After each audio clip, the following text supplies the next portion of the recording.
আসসালামু আলাইকুম ওয়া রাহমাতুল্লাহি ওয়া বারাকাতুহু। হ্যালো বন্ধুরা, কেমন আছেন? আশা করি ভালো আছেন।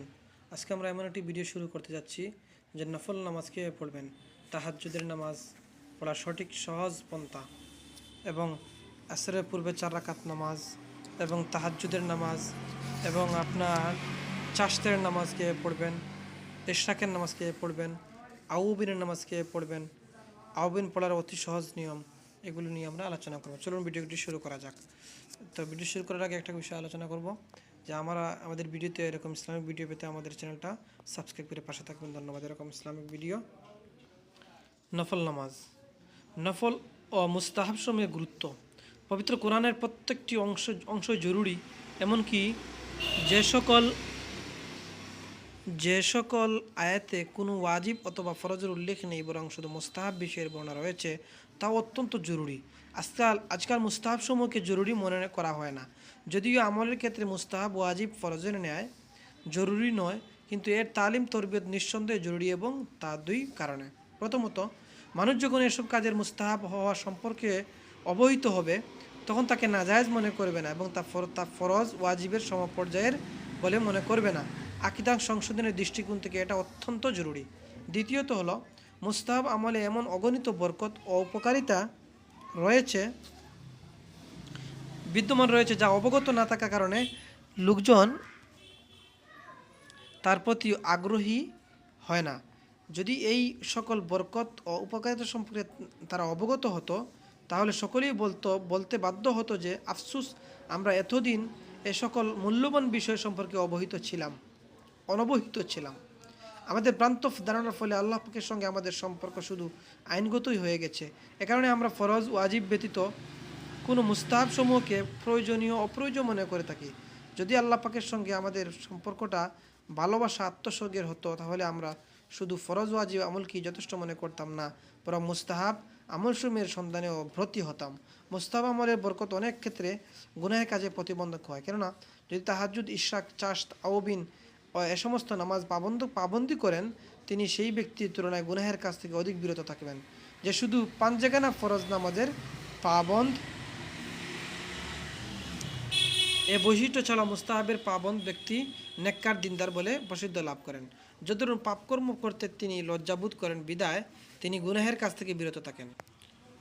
দ্বিতীয়ত বরকত এই যে কখনো কখনো মুস্তাহাব আমল আল্লাহ তাআলা এমন পছন্দ হয়ে যায় যে তা আমলকারী নাজাতের উসিলা হয়ে যায়। কাজী যৌবনকালে থেকেই নফলের পাবন্দি হতে হবে। অনেকে মনে করেন ইলমি সগলের সঙ্গে নফলের পাবন্দি ঠিক নয়। এটা অনেক বড় ধোঁকা। এর দ্বারা শয়তানি ইলমি হালকায় অধিকাংশ লোকদেরকে আল্লাহর সঙ্গে গভীর সম্পর্ক থেকে বঞ্চিত রাখে। দুনিয়ার কোনো বস্তুর সঙ্গে দুর্বল সম্পর্ক থাকা আমাদের পছন্দ নয়, অথচ আল্লাহ তাআলার সঙ্গে সম্পর্ক দুর্বল হলে আমাদের মনে দুঃখ অনুভব হয় না। যদিও আল্লাহ তাআলার সঙ্গে নামমাত্র সম্পর্ক বজায় থাকা সত্ত্বেও থাকা একটি নিয়ামত বটে, কিন্তু দুর্বল সম্পর্কের উপর সন্তুষ্ট থাকা অতীব অন্যায়। আমরা এই দুর্বল সম্পর্কের উপর সন্তুষ্টি রয়েছি, এর কারণে আজকাল মুস্তাহাবের মর্যাদা ও গুরুত্ব আমাদের অন্তরে নেই। হাকিমুল উম্মত মুজাদ্দিদ মিল্লাত হযরত মাওলানা আশরাফ আলী থানভী রহমতুল্লাহ বলেছেন, বাল্য বয়সে আমি অনেক নফল আমলে অভ্যস্ত ছিলাম, কিন্তু মুনিয়াতুল মুসল্লিন নামক এক গ্রন্থখানা পাঠ করে যখন জানতে পারলাম ওইগুলি মুস্তাহাব কাজ, যা না করলেও কোনো পাপ হয় না, তখন থেকে নফল আমলসমূহ ছেড়ে দিয়েছিলাম। ওই সময় তো উপলব্ধি করতে পারিনি যে আমি কি করছি, কিন্তু এখন উপলব্ধি হচ্ছে যে তা ছিল অত্যন্ত ভুল সিদ্ধান্ত। মাজালিসে আবরারে লেখা। নফল নামাজের গুরুত্ব। হযরত আবু হুরায়রা রাদিয়াল্লাহু তাআলা থেকে বর্ণিত, তিনি বলেন, আমি হযরত রাসূলুল্লাহ সাল্লাল্লাহু আলাইহি সাল্লামকে বলতে শুনিয়েছি, কিয়ামতের দিন সর্বপ্রথম মুসলমান বান্দার যে আমলটির হিসাব নেওয়া হবে সেটা হচ্ছে ফরজ নামাজ। অতএব সে যদি ঠিকমতো তা আদায় করে থাকে তাহলে তা তো ভালো কথা, অন্যথায় ফেরেশতাদেরকে বলা হবে, দেখো তো তার কোনো নফল নামাজ আছে কিনা। যদি তার আমল নামায় নফল নামাজ থাকে, তাহলে তার এই নফল দ্বারা ফরজের ক্ষতিপূরণ করে দেওয়া হবে। সুবহানাল্লাহ। তাহলে বুঝেন, চিন্তা করেন নফল নামাজ কতটুকু গুরুত্বপূর্ণ, জরুরি আমাদের জন্য।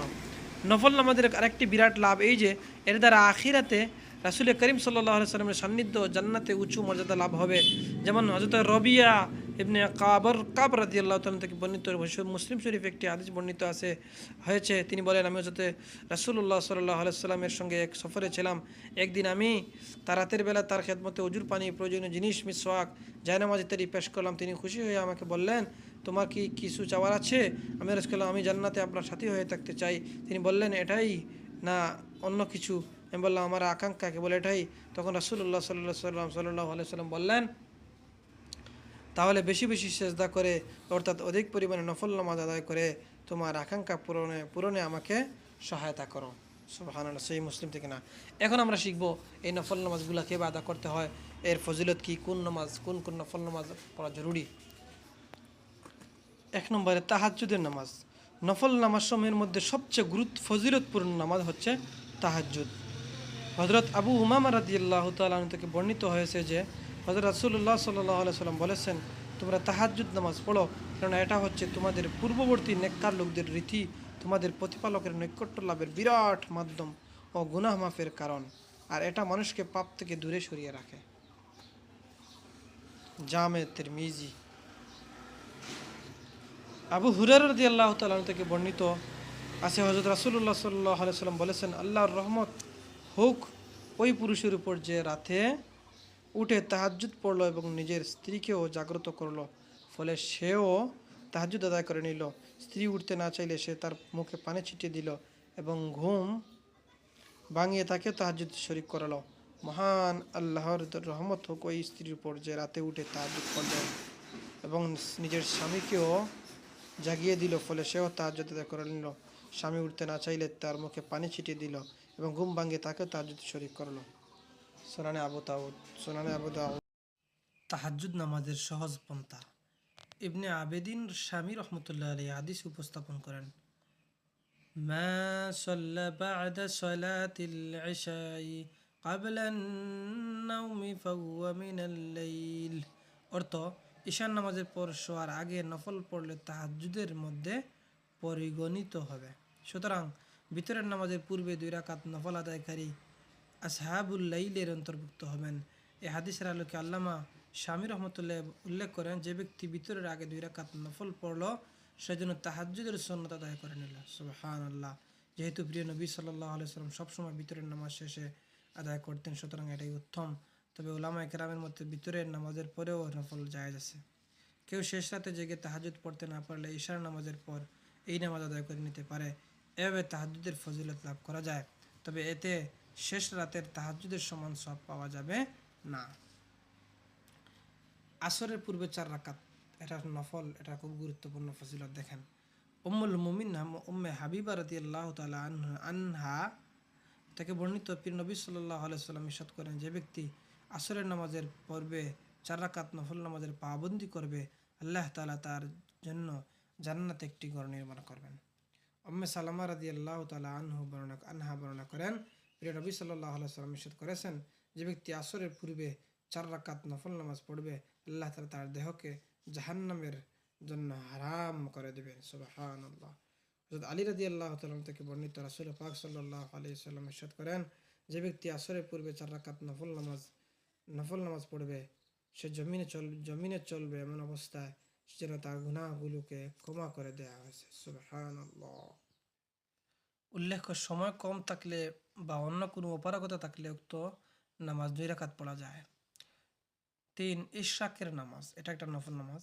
ফজরের নামাজের পর জায়নামাজে বসে আল্লাহ পাকের জিকির, তাসবিহ অথবা তিলাওয়াতে মশগুল থেকে সূর্য একটু উপরে উঠে গেলে 2 অথবা 4 রাকাত নামাজ আদায় করবে, এটাই ইশরাকের নামাজ। আর আনাস রাদিয়াল্লাহু তাআলা বলেন, হযরত রাসূলুল্লাহ সাল্লাল্লাহু আলাইহি ওয়াসাল্লাম ইরশাদ করেছেন, যে ব্যক্তি জামাতের সঙ্গে ফজরের নামাজ আদায় করে সূর্য ওঠা পর্যন্ত আল্লাহর জিকিরে বসে থাকে এবং তারপর 2 রাকাত নামাজ আদায় করে নেয়, তার আমলনামায় একটি পূর্ণ হজ ও একটি পূর্ণ উমরার সব লিখে দেওয়া হয়। সুবহানাল্লাহ। জামে তিরমিজি থেকে নেওয়া। হযরত আবু যর রাদিয়াল্লাহু তাআলা আবু দারদা রাদিয়াল্লাহু তাআলা থেকে বর্ণিত হাদিসে কুদসি বর্ণিত আছে, মহান আল্লাহ বলেন, হে আদম সন্তান, তুমি দিনের প্রথমাংশে আমার জন্য 4 রাকাত নামাজ আদায় করে নাও, আমি দিনের শেষ পর্যন্ত তোমার সব কিছু সুন্দরভাবে আঞ্জাম দিয়ে দিবে। সুবহানাল্লাহ। জামে সগীর। এরপর একটা নামাজ হলো চাশতের নামাজ 4। হযরত আনাস রাদিয়াল্লাহু তাআলা আনহু থেকে বর্ণিত, নবী সাল্লাল্লাহু আলাইহি সাল্লাম ইরশাদ করেন, যে ব্যক্তি চাষতের 12 রাকাত নামাজ আদায় করবে, আল্লাহ তার জন্য বেহেশতে সোনার অট্টালিকা তৈরি করে দিবেন। সুবহানাল্লাহ। আবু দাউদ শরীফে হযরত বুরাইদা রাদিয়াল্লাহু তাআলা আনহু বর্ণিত হাদিস, চাষতের সময়ের 2 রাকাত নামাজকে যথেষ্ট বলা হয়েছে।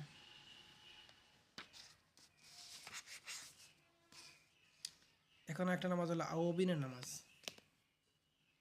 হযরত আবু হুরায়রা রাদিয়াল্লাহু তাআলা থেকে বর্ণিত, তিনি বলেন, হযরত রাসূলুল্লাহ সাল্লাল্লাহু আলাইহি সাল্লাম ইরশাদ করেছেন, যে ব্যক্তি মাগরিবের পর 6 রাকাত নামাজের আদায় করবে এবং এর মাঝে কোনো খারাপ কথা বলবে না, তার এই নামাজকে 12 বছরের ইবাদতের সমান গণ্য করা হবে। সুবহানাল্লাহ।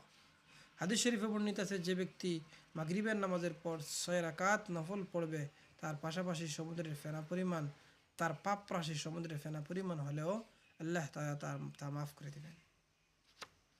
আয়েশা সিদ্দিকা রাদিয়াল্লাহু আনহা থেকে বর্ণিত, তিনি বলেন, হযরত রাসূলুল্লাহ সাল্লাল্লাহু আলাইহি সাল্লাম ইরশাদ করেছেন, যে ব্যক্তি মাগরিবের পর 20 রাকাত নামাজ আদায় করবে, আল্লাহ তাআলা তার জন্য বেহেশতে একটি মহল তৈরি করে দিবেন। আওবিন নামাজ পড়ার অতি সহজ নিয়ম। মাগরিবের 3 রাকাত ফরজ, 2 রাকাত সুন্নত ও 2 রাকাত নফল তো প্রায় সকল নামাজই পড়ে থাকে। সেই সঙ্গে মাত্র 2 রাকাত পড়ে নিলে আওবিনের ফজিলত হাসিল হয়ে যাবে। কারণ মাগরিবের 2 রাকাত সুন্নত ও আওবিন অন্তর্ভুক্ত। তিরমিজি শরীফের প্রথম খণ্ডের 98 পৃষ্ঠা বর্ণিত আছে, মান সাল্লা বাদাল মাগরিবি সিত্তা রাকাত, অর্থাৎ যে ব্যক্তি মাগরিবের পর 6 রাকাত পড়বে। মোল্লা কারি রহমতুল্লাহ আলী মিশকাত কিতাবে লিখেছেন, মাগরিবের পরবর্তী 2 রাকাত সুন্নত আওবিনের 6 রাকাতের শামিল। সুবহানাল্লাহ। এরপরে একটা নামাজ আছে সালাতুত তাসবিহ নামাজ।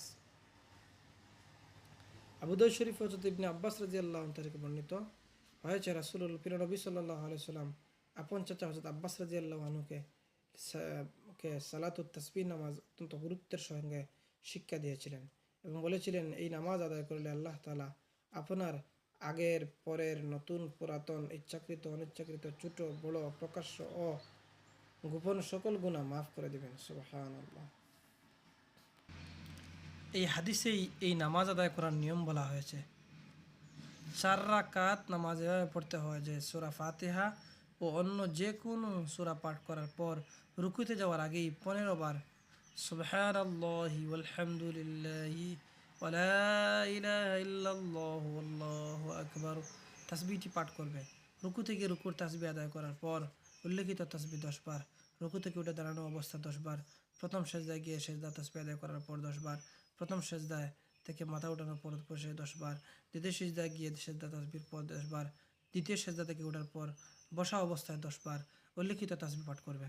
এখানে 1 রাকাত পূর্ণ হলো এবং 75 বার তাসবিহ পাঠ করা হয়ে গেল। এবার আল্লাহ আকবার বলে দ্বিতীয় রাকাতের জন্য দাঁড়িয়ে যাবে এবং আগের রাকাতের মতোই এই রাকাত শেষ করবে। এখানে 75 বার তাসবিহ পাঠ করা হয়ে যাবে। দ্বিতীয় রাকাত শেষে যখন তাশাহুদ পড়ার জন্য বসবে, তখন আগে 10 বার তাসবিহ পাঠ করে নিবে। এইভাবে তৃতীয় চতুর্থ রাকাত শেষ করে নিবে। এখানে প্রতি রাকাতে 75 বার হিসেবে 4 রাকাতে মোট 300 বার এই তাসবিহ পাঠ করা হবে। এই নামাজ সম্ভব হলে দৈনিক একবার, তা না হলে সপ্তাহে একবার, এও সম্ভব না হলে মাসে একবার, এটাও না পারলে বছরে একবার, আর কেউ অতটুকু উপর থেকে না পারলে অন্তত জীবনে একবার হলেও পড়ে নেবে। এরপর একটা নামাজ হলো তাওবার নামাজ। আবু বকর সিদ্দিক রাদিয়াল্লাহু আনহু থেকে বর্ণিত আছে, রাসূলুল্লাহ সাল্লাল্লাহু আলাইহি সাল্লাম ইরশাদ করেছেন, মানুষ যখন কোনো গুনাহ করে বসে এবং সঙ্গে সঙ্গে ওযু করে 2 রাকাত নামাজ আদায় করে প্রার্থনা করে, তখন আল্লাহ তাআলা তার গুনাহ মাফ করে দেন। তাই কোনো গুনাহ হয়ে গেলে তওবার নামাজ আদায় করা, কম প্রার্থনা করা উচিত। বুজুর্গানে দিন এমনিতেই দৈনিক 2 রাকাত তওবার নামাজ আদায় করার প্রতি উৎসাহিত দিয়ে থাকেন, কারণ প্রতিনিয়ত আমাদের দ্বারা অনেক গুনাহ হয়ে থাকে। ছোট্ট গুনাহ বারবার হতে থাকলে এর প্রভাব ক্ষতি কবিরা গুনাহের মতো হয়ে যায়। তাই দৈনিক অন্তত একবার এই নামাজ পড়ে তাওবা করা ভালো। এরপরে একটা নামাজ হলো সালাতুল হাজাত। মানুষের দৈনন্দিন জীবনে দুনিয়ার বা আখেরাতের কোনো প্রয়োজন দেখা দিলে সুন্দরভাবে ওযু করে 2 রাকাত নামাজ আদায় করবে এবং নির্দিষ্ট মনে মহান আল্লাহর দরবারে নিজের হাজত পূরণের জন্য বিশেষভাবে দোয়া করবে। এই নামাজকে সালাতুল হাজত বলা হয়।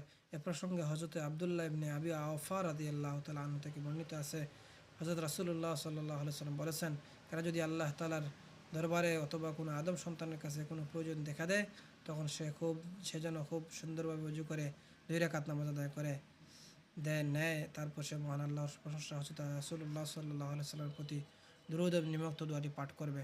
লা ইলাহা ইল্লাল্লাহু ইল্লাল্লাহুল হালিমুল কারীম সুবহানাল্লাহি রাব্বিল আরশিল আযীম আলহামদুলিল্লাহি রাব্বিল আলামিন আসআলুকা মুজিবাতি রাহমাতিক ওয়া আযাইমা মাগফিরাতিক ওয়াল গনিমাতি মিন কুল্লি বিররিন ওয়াস সালামাতা মিন কুল্লি ইথমি। এই দোয়াটি শিখে নেবেন। অর্থ সহনশীল আল্লাহ, অর্থটা শিখে নেবেন।